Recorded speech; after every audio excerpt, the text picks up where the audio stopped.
Lesson 22 is on what we call logistic functions. Okay, so logistic functions are things that we did not talk about in Algebra 2, so this is new to pre-calc. They're not super hard, but the equation is super hard. Like, look at the equation. All right, I'll give that to you, so don't worry. You'll have that. And what logistic growth is basically any kind of population. So it's a very morbid example, but our population of the Earth is growing exponentially, wouldn't you say? So in my lifetime, I've seen it go, you know, 1 billion people have grown. Like, that's a lot. Actually, maybe even 2 billion. I don't know. I got to look that up. So it looks like it's doing something like this. But there has to be a limit to that growth. Tell me why there has to be, like, a limit to the population growth.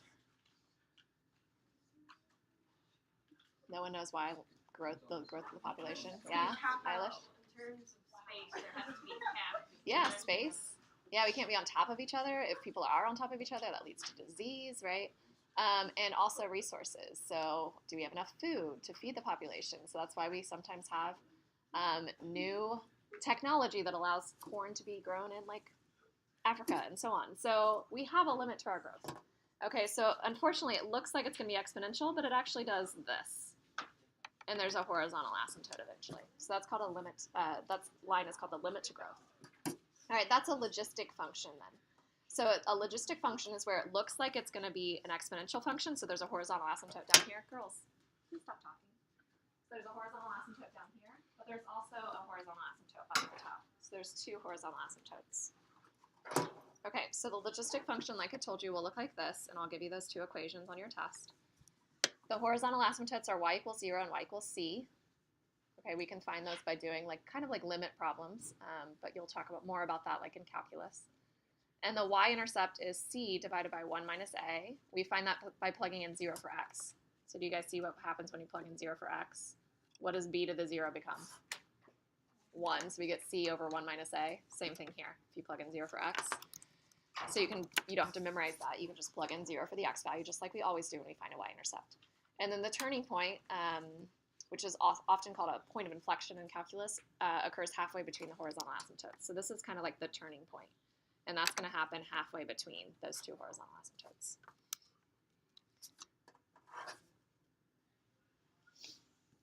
Okay. So most of these are going to be growth functions. So it says if b is greater than 1 or k is less than 0, it would be a logistic decay function. However, unless otherwise stated, all the ones that we're going to talk about are going to be growth functions because that's what we see in the real world. So a lot of times we see populations of humans, animals, insects, and so on follow this logistic growth.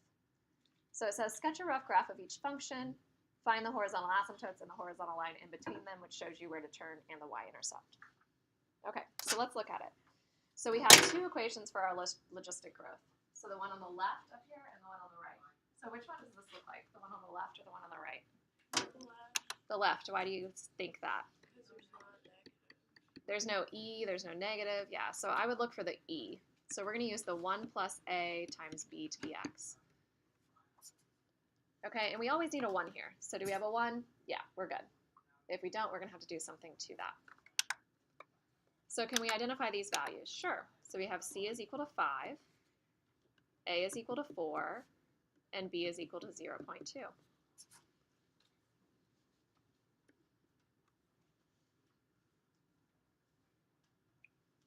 So if I'm sketching this out, my horizontal asymptotes are y equals 0 and y equals c. So if I do a little rough sketch of this, I'm going to have 1, 2, 3, 4, 5, and I have a horizontal asymptote through 5. I'm also going to have a horizontal asymptote at y equals 0. Because again, like population, right, you're not going to have negative people. So where does that mean our turning point's occurring? Yeah, somewhere between those, so like around 2.5. All right, so let's find our y-intercept. So our y-intercept happens when we plug in 0 for x. So I'm going to have 5 over 1 plus 4 times 0.2 to the 0. That 0.2 to the 0 becomes 1. So do you see where this comes from? The 5 over 1 plus a comes from, or the c over 1 plus a. It is up here. Yeah, Hallie? Whoops, I should say 1 plus a, sorry. That should be 1 plus a. I made a typo. All right, so it should be 5 over 5, which is 1. So it's going to happen right here.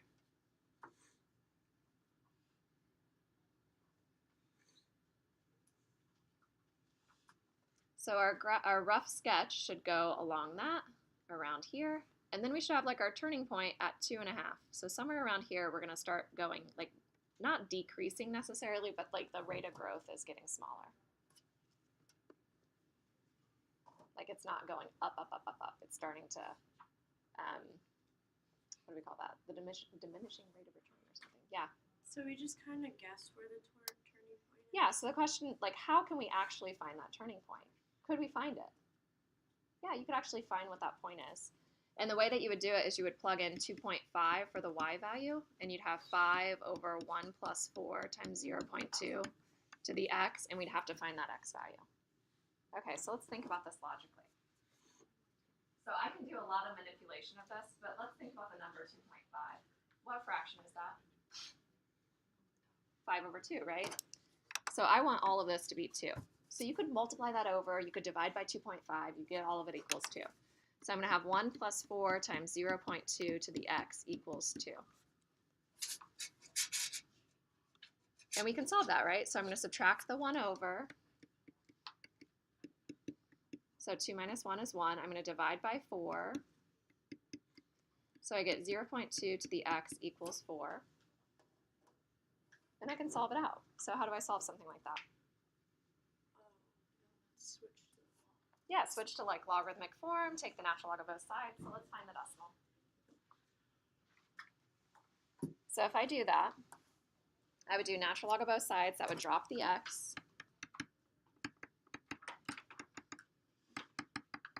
So I would take my natural log of 1/4, and I would divide by the natural log of 0.2. So I would get x equals 0.861. So that point then is going to be at 0.861 comma 2.5. Okay, so if you want the exact like point where it's turning, that's how you would do that.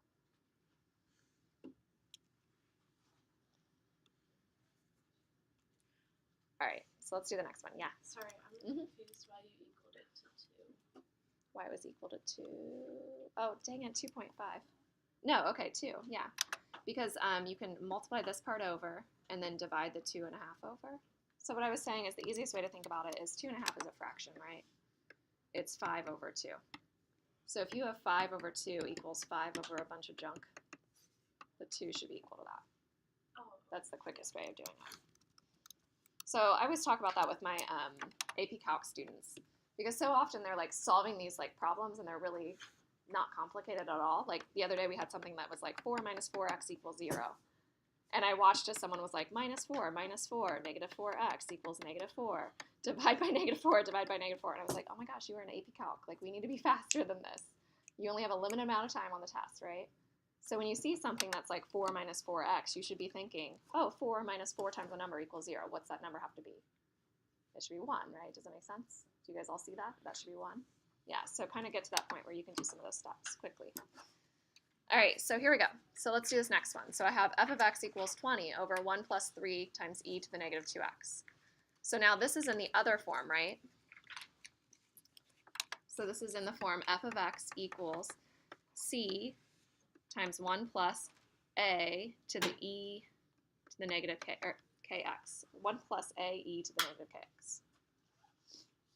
So we can still identify our pieces. So we have c is equal to 20, a is equal to 3, and then our k in this case is negative 2.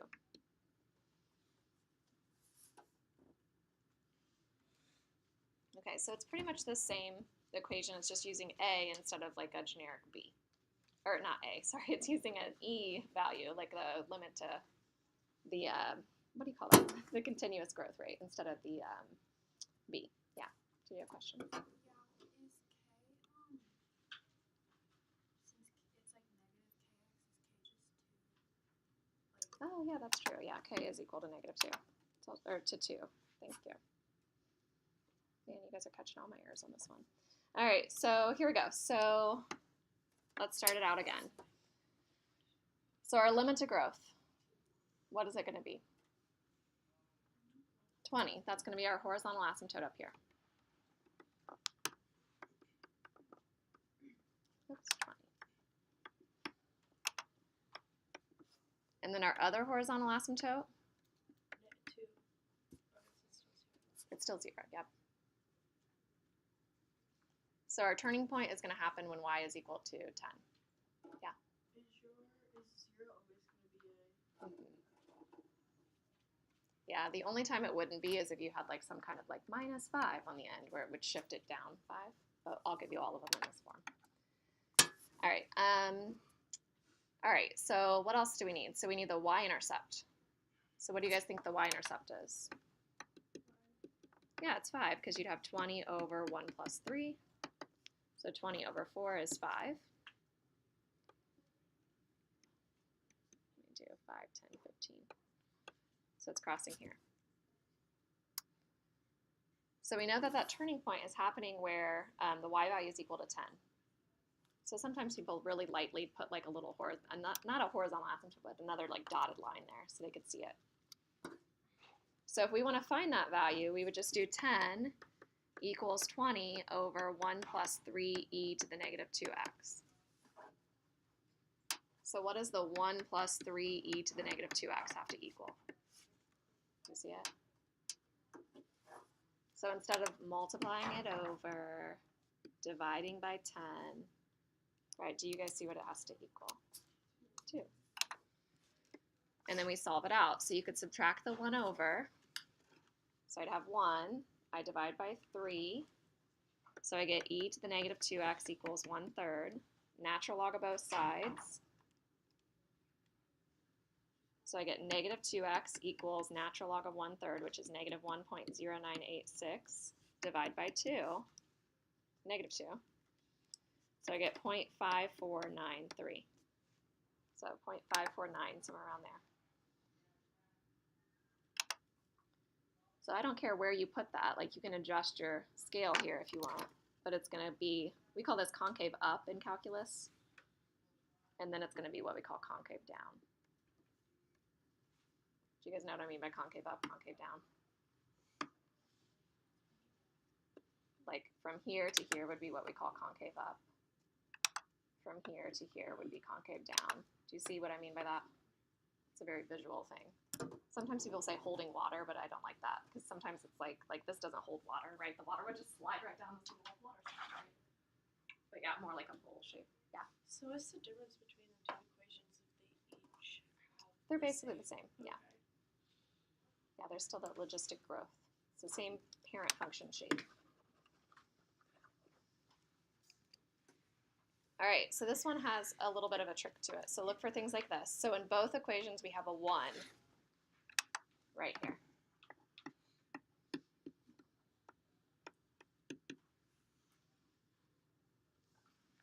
So if we need that to be a 1, what we have to do is we have to divide the top by 2, and we divide the bottom by 2.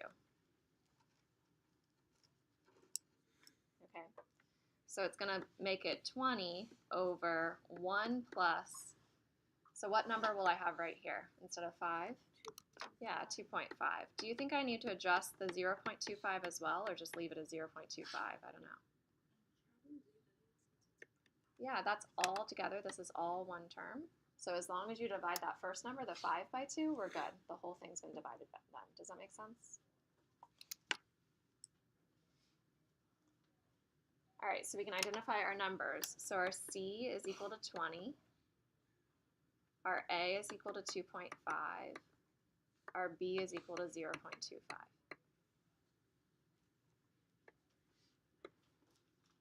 So we go up to a height of 20 again. That's our horizontal asymptote. We still have a horizontal asymptote of 0.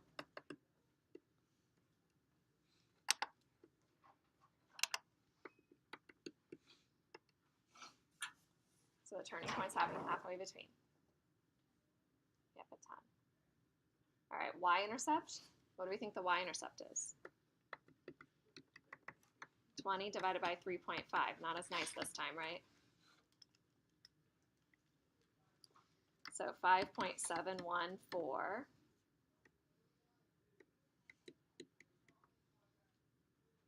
And then somewhere we're going to have our turning point. So it's going to look like this, and then it's going to fold, not fold, but it's going to turn there. Okay, so if we were trying to find the x and y coordinates here, we know that it's happening at 10,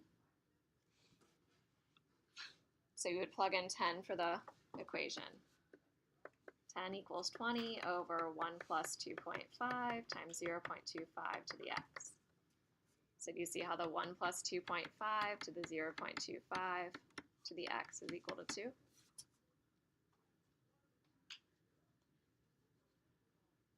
It's always 2. Do you guys see the pattern? All right, so subtract 1. So 2 minus 1, divide by 2.5. So I get 0.25 to the x equals 0.4. And then we can solve it out. So natural log of both sides, so I'm going to have the natural log of 0.4 divided by the natural log of 0.25 in the end. So I get 0.661. Do you guys see all that? Do I need to write out those steps in between? Let me know if you're confused. All right, so we get 0.661. Feel pretty good with this? All right, so set up the next one. So again, we have an issue. We need this to be a 1. So use your calculator, graph everything. So I want you to graph the y-intercept, I want you to graph the turning point, the 2 horizontal asymptotes, and sketch it out.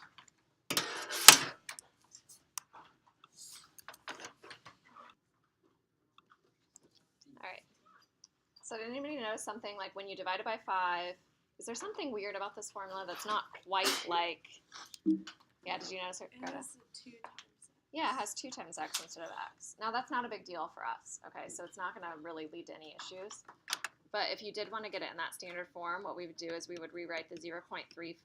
We'd say, oh, that's squared, and then to the x. Does it make sense? So you can bring the 2 in and then find 0.35. No, and that would be 0.1125, and you would do 0.1125 to the x. So that's just if it asks for that b value or whatever. So our b isn't really that.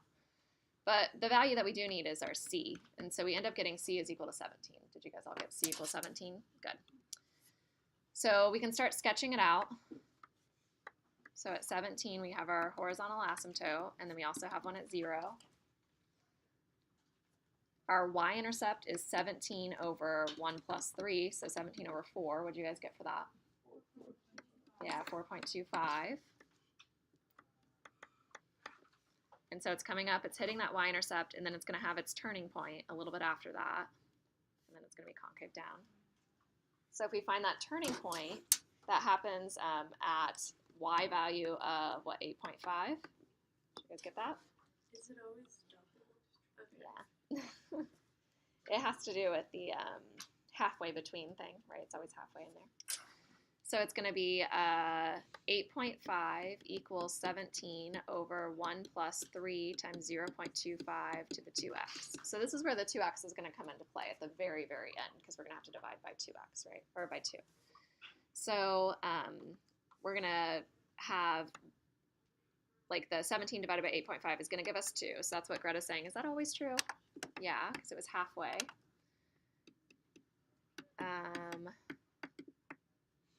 So when we subtract the 1 over, we always get 1. So we have 1 over 3 equals 0.25 to the 2x. So I do the natural log of both sides. So my natural log of 1/3. Does anybody have this value? Yeah? Oh, dang it, 0.35, thank you. So that was an easy fix. Good thing you told me early. All right, who told me? Kinsey? All right, so I get natural log of 1/3. I'm going to divide by natural log of 0.35, and then I'm going to divide by 2. So x equals 0.523. So it's happening at 0.523, comma 8.5 is the turning point. Does that make sense? Okay, cool. All right, so let's do some application ones. So it says on a college campus of 5,000 students, tiny college campus. It's like Carmel. Smaller than Carmel, actually. One student returns from vacation with a contagious virus. The spread of the virus is modeled by this logistic function. And y is the total number of students infected after t days. The college will cancel classes when 40% or more of students are infected. So how many students are infected after 5 days?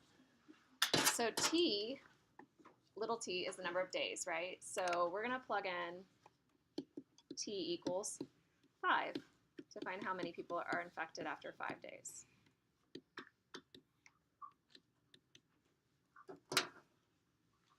All right, so just put this in your calculator and go ahead and try it along with me to make sure all your parentheses and stuff are in order.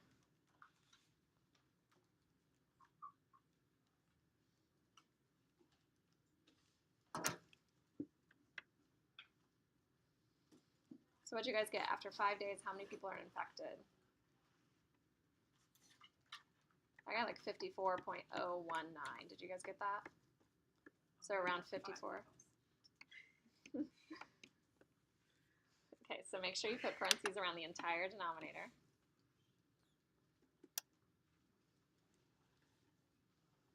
All right, check again. Make sure you get that. Did you guys get it?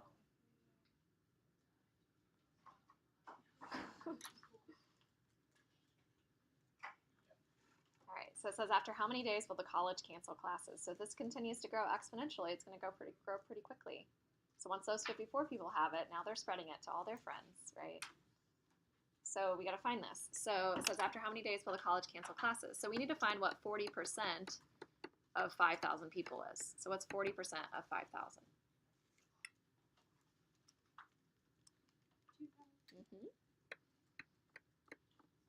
So we're going to set our y equal to 2,000, and we're going to solve it out.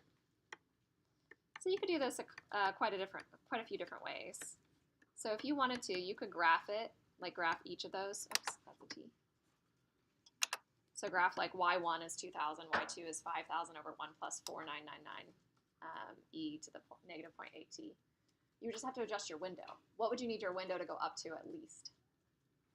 5,000, right? Does it make sense? And then you would want your t to be like the number of days, so it'd be like 0 to, I don't know, like 100, maybe 200 days, something like that. 200 is probably a lot. All right, so we start solving it out.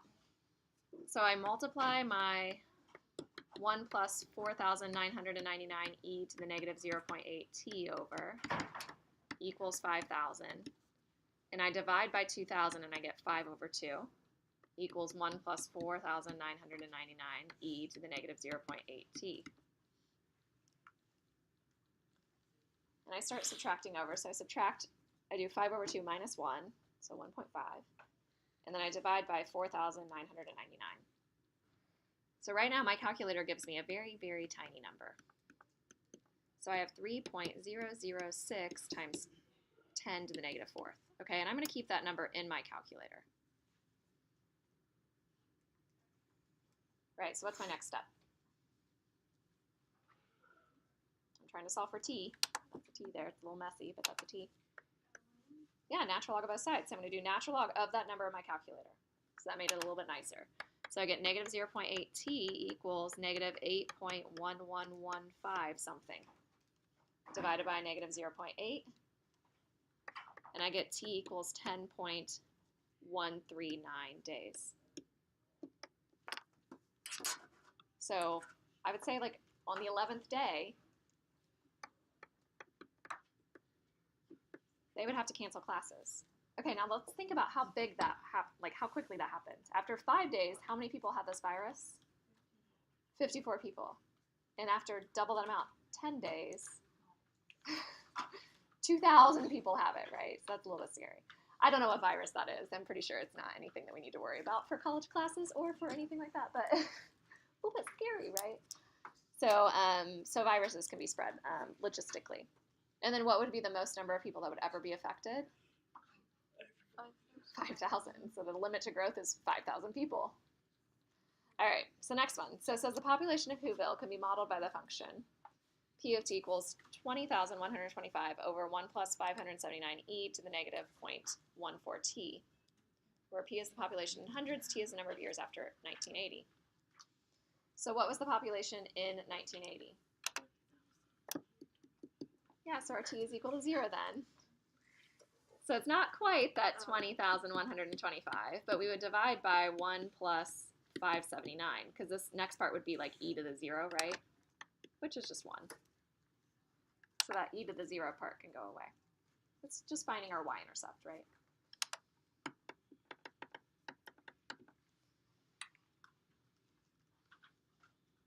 Oops, random decimal. Okay, so I got that it was 34.698. Okay, so this is where it's good to, like, you know, in math, it's like, oh, there's around 35 people. Okay, that's not right. So we need to read in math sometimes. I know you guys don't like to read in math class, but we do. So how many people are in Whoville? Yeah, 3,400 and we'll say 70 people, right? Because this was in hundreds, so we move it over 2 decimal places. Do you guys get that? So what will be the population in 2050? So we want to know what the number of years past 1980 2050 is.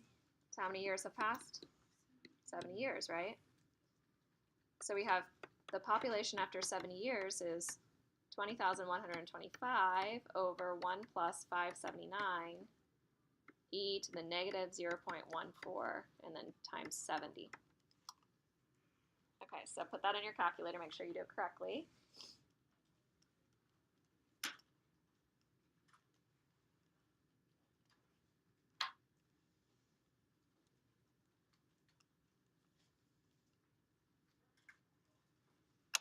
Did you guys get a much bigger number?